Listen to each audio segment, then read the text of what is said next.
ভালোবাসার পরিণয় ১০ম পর্ব। একটি গাঢ় ভোর কুয়াশার আবছা চাদর জড়িয়ে অলস ভঙ্গিতে পদাচারণ করেছে প্রকৃতি বক্ষয়।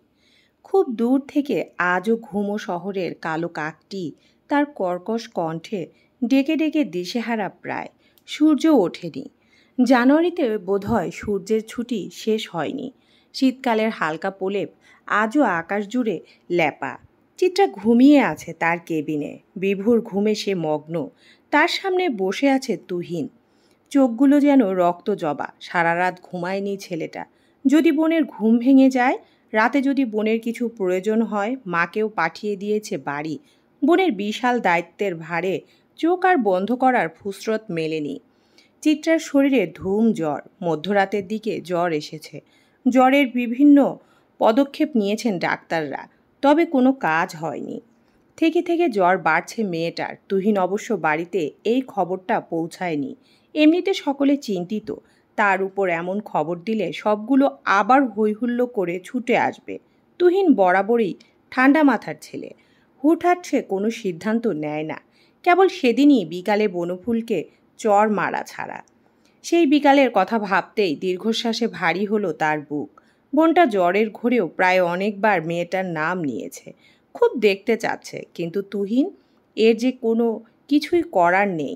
আদৌ কিছু করার নেই। প্রশ্নটা মাথায় ঘুরতেই মনের গহীনে একটি অনাকাঙ্ক্ষিত উত্তর উকি দিল। সে তার ডালপালা মেলে জবাব দিল, উপায় আছে। অবশ্যই আছে। এত দুঃখের ঘোরে সেই উপায়ের কথা মাথায় আসেনি। সেটাই স্বাভাবিক। মানুষ যখন ভীষণ দুঃখ কিংবা সুখে আবেগ আপ্লুত থাকে, তখন তার ব্রেন ভাবতে চায় না কোনো কিছু নিয়ে। কথায় আছে না, আবেগের আর বিবেক দুজন দুজনের প্রতিদ্বন্দ্বী। শত ভাবাভাবিকে স্থগিত রেখে তুহিন নিজের মোবাইল বের করলো। ফোন লাগালো চিরপরিচিত নাম্বারটাতে, যেই নম্বরটিতে সে কখনো কল দেয়নি এই জীবনে। পরিত্যক্ত অথচ প্রয়োজনীয় হয়ে। প্রথমবার রিং হতে হতে কেটে গেল। অপর পক্ষ থেকে সাড়া পাওয়া গেল না। তুহিন তাই আবার কল লাগালো দ্বিতীয়বার। আর তাকে অপেক্ষা করতে হয়নি। সেকেন্ডের মাথায়ই অপর পাশ থেকে ফোনটা রিসিভ হলো। পরপরই সজাগ কণ্ঠে ভেসে এলো, হ্যালো। তুহিন যতটা স্বাভাবিকভাবে ফোন দিয়েছিল, অপর পাশে ফোন রিসিভ হওয়ার পর সে ততটা আর স্বাভাবিক থাকতে পারল না। তার যেন মনে হলো বিরাট এক দুঃসাহসিকতার কাজ সে করে ফেলেছে। এটা করা উচিত হয়নি হয়তো। মেয়েটা তার থেকে নিজেকে আড়াল করে ভালো থাকতে চাচ্ছে, শক্ত হতে চাচ্ছিল। আর সে কিনা মেয়েটাকে আবার দুর্বল করে দিল। তুহিনের ভাবনার মাঝেই অপর পাশ থেকে আবার ক্ষীণস্বরে ভেসে এলো, তুহিন ভাই, কিছু বলবে? তুহিন যেন ডাকটা শুনে চমকে গেল। তৎক্ষণাৎ বিস্মিত চোখে বার কয়েক ফোনের স্ক্রিনে তাকালো। তার জানা মতে সে কখনো এই নাম্বার থেকে বনফুলকে কল দেয়নি। তবে মেয়েটা পেল কোথায় নাম্বার? বিস্ময়ে তুহিনের কথা হারিয়ে গেছে। কণ্ঠ দিয়ে বের হচ্ছে না শব্দ। বহু কষ্টে তবুও উচ্চারণ করল, তুমি আমার এই নাম্বারটি কোথায় পেলে? বনফুল উত্তর দিল, এই বাদে তুমি যতগুলো সিম ব্যবহার চেঞ্জ করেছো, সবগুলোরই নাম্বার আমার জানা। রবি সিম তোমার দুটো, গ্রামীণ একটি, টেলিটক একটি এবং বাংলা লিঙ্ক 3টি। সব সিমের মাঝে সবচেয়ে ব্যবহৃত সিমটি হলো গ্রামীণ। আর টেলিটকটি ব্যবহার করো তোমার অফিসের কাজকর্ম চালাতে। বাকিগুলো তেমন ব্যবহার করো না, ঠিক? তুহিন যেন আজ পরপর হতভম্ব হচ্ছে। বনফুলের শেষ প্রশ্ন শুনে ভ্যাবাচ্যাকা খেল। অবাক হয়ে শুধালো, সবই তো দেখি জানো। হয়তো, তবে তুমি যে চর মারতে পারো সেটা আগে কখনো জানিনি, তবে এখন জানি। বনফুলের শেষ কথাটা কেমন তীক্ষ্ণ ছিল। তুহিনের বুক যেন এপার ওপার করে দিল মুহূর্তেই। অপর পাশে থাকা মেয়েটিও চুপ। সে হয়তো নিজের প্রিয় মানুষের নিস্তব্ধতা উপভোগ করছে মন ভরে। তুহিন থামল, নিজেকে ধাতস্থ করে বলল, একটা কথা রাখবে বনফুল? কি? জবাব দেওয়ার সময় বনফুলের কণ্ঠে যেন অত্যাধিক রকমের শীতল মনে হলো। তবে পাত্তা দিল না সেটা তুহিন, বরং অসহায় কণ্ঠে বলল, একবার কি হাসপাতালে আসবে বনফুল? চিত্রা তোমাকে বড় দেখতে চাচ্ছে। বনফুলের নীরব তাচ্ছিল্যের ভাষায় হেয়ালি হয়ে উড়ে গেল। বনফুল উত্তর না দিয়ে তৎক্ষণাৎ বিচ্ছিন্ন করলো কলটি। তুহিন চোখ বন্ধ করে ফেলল। তার উচিত হয়নি মেয়েটাকে কল দেওয়া। মেয়েটার দিক না ভেবেই সে আবার আঘাত করল। বয়ঃসন্ধির মেয়েরা আবেগের দিক থেকে পৃথিবীর যে কোনো বিষয় থেকে তাদের জীবনে আবেগ প্রাধান্য পায়। সবচেয়ে বেশি হার্ট সে আবেগে। তারা যদি আবেগে কিঞ্চিত আঁচড় পায় তাহলে তারা হয়ে ওঠে ধ্বংসের বীজ। সব কিছু ধ্বংস করতে তারা সচেষ্ট। কেন কল দিলে ভাইজান? ও তো আসবে না, আমি জানি। হুট করে চিত্রার অসুস্থ কণ্ঠ ভেসে আসতেই তুহিন চমকে বোনের দিকে তাকালো। মেয়েটার জ্বরে মুখ লাল হয়ে আছে, চোখ বেয়ে নীরবে নিভৃতে গড়িয়ে পড়ছে অশ্রুকণা। ভাই সান্ত্বনা দিতে চাইল, কিন্তু চিত্রা যেন অনেক বুঝদার হয়ে গেল।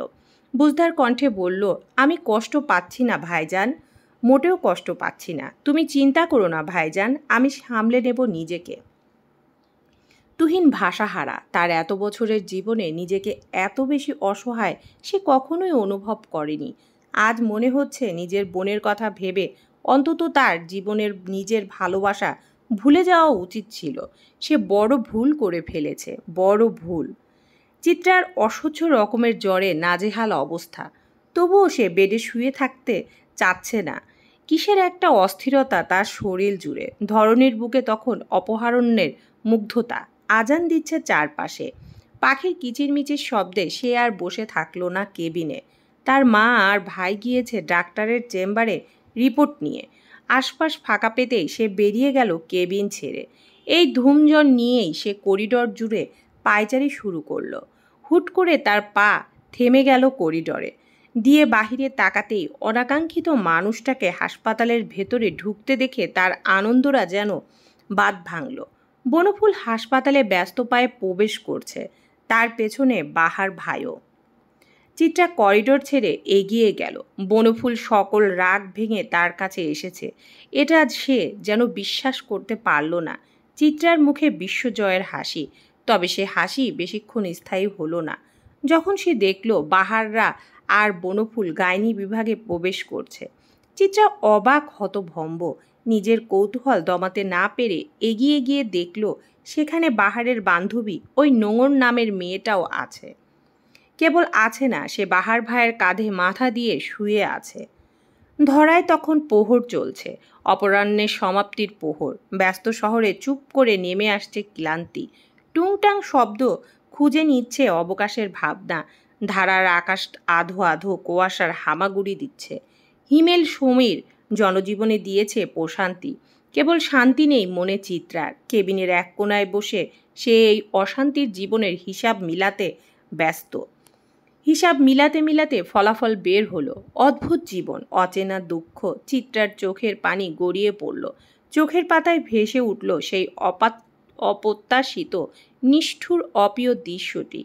বাহার ভাই কারো ভরসার কাঁধ হয়েছে, এটা চিত্রা মানতে পারছে না। যে মানুষটা সর্বদা ছিল ছন্ন ছাড়া, বেখেয়ালি, সে মানুষ হুট করে কারো খেয়াল রাখার কারণ হয়ে যাবে, সেটা চিত্রা কীভাবেই বা মানবে। উন্মাদ হলো সে। দ্রুত গতিতে মায়ের ফোন থেকে কল লাগালো কাঙ্ক্ষিত সেই নম্বরটিতে। রিং হলো। চিত্রা তৃষ্ণার্ত পাখির ন্যায় ছটপট করতে লাগলো। তার তৃষ্ণাকে চিরযৌবনা রেখে অপর পাশের মানুষটি ফোন রিসিভ করলো না। অবহেলায় মরসা গেল ফুলের ন্যায় চিত্রা। তার চোখ ঘোলাটে হয়ে এলো, দৃষ্টি এলোমেলো চারপাশে। হাতটা একটা ভরসার কাঁধ খুঁজল, কিন্তু পেল না। পাবে কি করে? তার ভরসার কাঁধ আজ অন্যের আশ্রয় হয়েছে যে। এই চরম সত্যি মানতে না পেরে মেয়েটি লুটিয়ে পড়ল মাটিতে। চোখের সামনে বখাটে এক পাগলাটে পুরুষের হাস্য উজ্জ্বল মুখশ্রী ভেসে উঠল, যাকে ভালোবেসে অষ্টাদশী বিনা লাভে কষ্ট ধার করেছে। একটি সুন্দর সকাল, চোখে মুখে নতুন অদম্য নিয়ে তার আগমন। তার আগমনে নাচছে মেঘ, প্রকৃতির আনন্দ উপচে পড়ছে। আজ বাড়ির চঞ্চল প্রাণ বাড়িতে ফিরে আসবে। অবনী বেগম ব্যস্ত হাতে রান্নাঘর সামলাচ্ছেন, তার সাথে সাহায্য করছেন রোদা সওদাগর। ব্যস্ত রান্নাঘরে হুট করে আগমন ঘটল ছোট্ট চেরির। এসেই মায়ের আঁচল টানল, শোধালো, কি রাধো আম্মু? কাজ করতে করতে মেয়ের উত্তর দিলেন, ইলিশ মাছ রান্না করছি সোনা, তোমার চিত্রা আপার না অনেক পছন্দ তাই। চিত্রা আপা কি আজ আসবে আম্মু? কতদিন আপার সাথে খেলি না, আপা না থাকলে মোটেও ভালো লাগে না আম্মু। মেয়ের দিকে চাইলেন স্নেহের দৃষ্টিতে। আর কেউ না জানুক, সে তো জানে তার মেয়েটা চিত্রা আপা বলতে পাগল। মায়ের বুকে স্নেহ ঢেলে দিল মিষ্টি চেরির পানে। আদর মাখা মিষ্টি চুমু এঁকে মেয়ের গাল টানলেন। তোমার ভালো লাগে না বলেই তো আপা চলে আসছে, আর মন খারাপ করে রেখো না কেমন। গাল ভরে হাসল চেরি। গোলগাল স্থূল আকার চেহারাটায় ডাগর ডাগর আখি যুগল হাসির দাপটে পিটপিট করল। সেই পিটপিট নেত্র মেলে সে বড় আম্মুর দিকে চাইল। বড় আম্মুকে কাজে ব্যস্ত থাকে দেখেই সাবধানী ভঙ্গিতে মায়ের আঁচল টেনে নত হওয়ার ইশারা করল। মেয়ের সাবধানী হাবভাব এড়ায় না মায়ের দৃষ্টি, তাই সেও সাথে সাথে মাথা নামায়। সুধায় সিক্রেট কিছু বলবে? চেরি সম্মতিতে মাথা নাড়ে উপর নিচ, প্রায় ফিসফিস করেই বলে, আম্মু তরকারিতে ইলিশ মাছের 2টো টুকরো বেশি দিও। বাহার ভাই আর বনফুল বুবু তো ইলিশ মাছ অনেক পছন্দ করে। মেয়ের কথায় তাজ্জব বনে যায় অবনী বেগম। ও বাড়ির মানুষগুলোর সাথে তাদের আজকাল দেখা সাক্ষাৎ নেই বললেই চলে। নাজুক সম্পর্ক, তবুও বাচ্চা মেয়েটা ভালোবাসা ভোলেনি, অথচ বড়রা অনায়াসে তা ভুলে ভালো আছে। দিবে তো আম্মু, দিও প্লিজ, আর না থাকলে আমারটা দিয়ে দিবে। তুমি কাউকে বলো না কেমন। অবনী বেগমের চোখ ঝাপসা হয় মেয়ের এমন মায়া ভরা কথায়। সে ঝাপসা চোখে মেয়েকে আদর দিতে দিতে বলে, ওদের জন্য 2 টুকরো বাড়িয়ে দেব, তুমি চিন্তা করো না। মায়ের আশ্বাসে আনন্দে আত্মহারা হয়ে ওঠে চেরি। ছুটে যায় রান্নাঘর ছেড়ে, মনে মনে ফোন দিয়ে আটে বাহার ভাইদের বাড়ি যাওয়ার। এখন একবার গিয়ে বুবুকে বলে আসবে যেন দুপুরে ভাত তাড়াতাড়ি না খায়, চেরি মাছ নিয়ে আসবে। সকাল হতে চিত্রা হাসপাতাল থেকে বাড়ি আসার জন্য জিদ শুরু করে। সে আর হাসপাতালে থাকবে না, কোনোভাবেই না। তাকে বাড়ি নিয়ে গেলে সে দ্রুত সুস্থ হয়ে উঠবে। মেয়ের নাছোড়বান্দা আবদার মুনিয়া বেগম হার মানেন। সকাল সকালই তাকে ছেড়ে দেওয়ার আর্জি পেশ করেন ডাক্তারদের কাছে। তুহিন মাকে আগেই বাড়িতে পাঠিয়ে দেয়। চাঁদনি আর রোহি চিত্রাকে নিয়ে আসতে যায়। চঞ্চল চিত্রা বাড়ি আসলেই যে সুস্থ হয়ে যাবে এই কথাটি পুরোপুরি ঠিক নয়।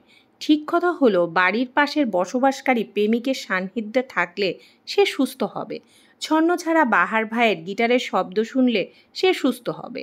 সে সুস্থ হবে অত্যাধিক এক ওষুধের মাধ্যমে, যে ওষুধের কথা কেউ জানে না, কেবল রোগ জানে আর রোগী জানে। চিত্রাদের গাড়ি শব্দ তুলে সওদাগর বাড়ির সামনে এসে থামল। খানিক জার্নিতে মেয়েটার শরীর ক্লান্ত। তুহিন দ্রুত গাড়ি ছেড়ে বের হলো। বোনের নিকট বাড়িয়ে দিল সাহায্যের হাত। চিত্রা সেই হাতের দিকে চাইল নির্লিপ্ত দৃষ্টিতে। দৃষ্টিজোড়া সরিয়ে বলল, আমি পারবো। তুহিনের আশাভরা হাতটা অগোচরে নিজেকে গুটিয়ে নিল। চাঁদনি ভাই বোনের এমন মান অভিমানের পালা দেখে হতাশার শ্বাস ফেলল। খুব গোপনে কিছু একটা রাগের অভিনয় করে কিছুটা নিচু স্বরে ধমকি দিয়ে বলল, তুই কি পারবি? হ্যাঁ, শরীর যা দুর্বল হয়ে আছে, নড়তেই তো পারছিস না ভালো করে। আয় আমার হাত ধর দেখি। আমি ধরছি। চিত্রা ব্যাক্য বায় করল না, নীরবে চাঁদনির হাতটা ধরল। তুহিন হতাশার শ্বাস ফেলল। চিত্রা গাড়ি থেকে নামতেই তার দৃষ্টি গেল একতলা বিশিষ্ট রং চটা দালানটির দিকে। ছাদের কোণে বসে ঝিমুচ্ছে শালিক। কয়েকটি মেটো রঙের নিত্য পরিহিত জামাকাপড় উড়ছে ছাদের কার্নিশে। চিত্রা তীর্থের কাকের ন্যায় তাকিয়ে রইল মিনিট 2। হয়তো পরিচিত মানুষটাকে দেখতে পাওয়ার লোভে, কিন্তু ফলাফল শূন্য। গাঢ় বিষাদ এসে জমল তার বুকে। কিন্তু হুট করেই সকলের দৃষ্টি আটকে গেল সেই রংচটা বাড়ির মেন গেটের সামনে। একটি ক্রন্দনরত বাচ্চার নিষ্পাপ মুখমণ্ডল দৃষ্টিগোচর হতে সকলেরই মন মুহূর্তে হাপিত্তেশ করে উঠল। চিত্রা তো এই অসুস্থ ব্যথাযুক্ত শরীরটা নিয়ে ছুটে গেল নিষ্পাপ বাচ্চাটির দিকে। স্নেহের হাতে আগ্নে নিল মুহূর্তেই। চিত্রার পেছন পেছন চাঁদনি এবং তুহিনও উপস্থিত হলো। মুখমণ্ডল লাল হয়ে এসেছে, ঠোঁট ফুলিয়ে কাঁদছে বাচ্চাটা। চিত্রা উত্তেজিত হলো, চঞ্চল কণ্ঠে শুধালো, কি হয়েছে আমাদের চেরি সোনার? কাঁদছে কেন আমাদের প্রিন্সেস? চেরির কান্নার স্রোত উতাল হলো। ঠোঁট ফুলিয়ে অভিমানে কণ্ঠে বলল, আপা, বুবু ভালো না। বনফুল বুবু পচা হয়ে গিয়েছে, সে মোটেও ভালো না। সকলের ভুরু কঞ্চিত হলো। চিত্রা আহত চোখে চাইল বদ্ধ দরজার দিকে। মনের মাঝে বাঁধতে না চাওয়ার এক ঝড় উথাল পাথাল ধ্বংস তুলল। বনফুল নামক মিষ্টি মেয়েটা এমন পাষাণ হয়ে গেছে তা সে মানতে পারল না। ওহি নিজের ছোট বোনকে বুকে চেপে ধরল, দাঁত কিরমির করে জিজ্ঞাসা করল, কি হয়েছে? কি করেছে বনফুল তোমার সাথে? চেরির ঠোঁট ভেঙে কান্না ততক্ষণে আরও প্রশস্ত হলো।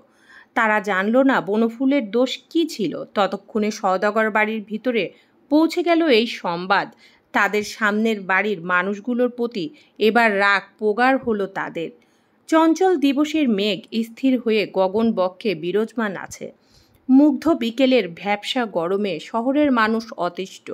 এবার তেমন শীত পড়েনি। জানুয়ারি শুরু হতে হতে শীত প্রায় পোটলাপুটলি নিয়ে বিদায় হয়েছে সন্ন্যাসী বেশে। রাত হলে একটু ঠান্ডা আবহাওয়া থাকলেও সূর্য উঠতে না উঠতে তা হারিয়ে যায় গহীনে। চাঁদনি বসে আছে তার বারান্দায়। ভিসা ঝামেলার কিছুটা মিটমাট করে এসে বসেছে। খুব শীঘ্রই তার পাসপোর্ট চলে আসবে। তারপর সে পাড়ি দিবে চেনা মানুষ, চেনা শহর, চেনা অবহেলা, চেনা অবজ্ঞার ভিড় ঠেলে, যেখানে গেলে আর কেউ তার মন ভাঙার জন্য থাকবে না, ভালোবেসে ব্যথা দেওয়ার জন্য থাকবে না। এসব ভাবতে ভাবতেই তার বুক চিরে বেরিয়ে এলো দীর্ঘশ্বাস। একটি হাসতে খেলতে থাকা জীবন নষ্ট করার জন্য একটি মানুষের বিশ্বাসঘাতকতায় যথেষ্ট হয়তো। তুই তো চলে যাবি বিদেশে, শান্তিতে থাকবি। আমি তো তোকে অনেক যন্ত্রণা দিতাম, ভালো থাকবে এবার, তাই না? মায়ের কণ্ঠ পেয়ে চাঁদনির ধ্যান ভাঙল। তড়িৎ গতিতে পিছনে ফিরে চাইল। রোজা সওদাগর কফির মগ হাতে দাঁড়িয়ে আছে বারান্দার দরজায়। পরনে তার বেগুনি রঙের একটি সুতি শাড়ি, পুরনো হয়েছে বলে রংটা আরও ঝলমল করছে। কিছুটা মেটে হয়ে আছে। স্বর্ণের মোটা চেন গলায়, কানেও শোভা পাচ্ছে ভারী স্বর্ণ। চালচলনে পুরো রাজকীয় হাবভাব। মায়ের দিকে নির্বিশেষে তাকিয়ে রইল চাঁদনি।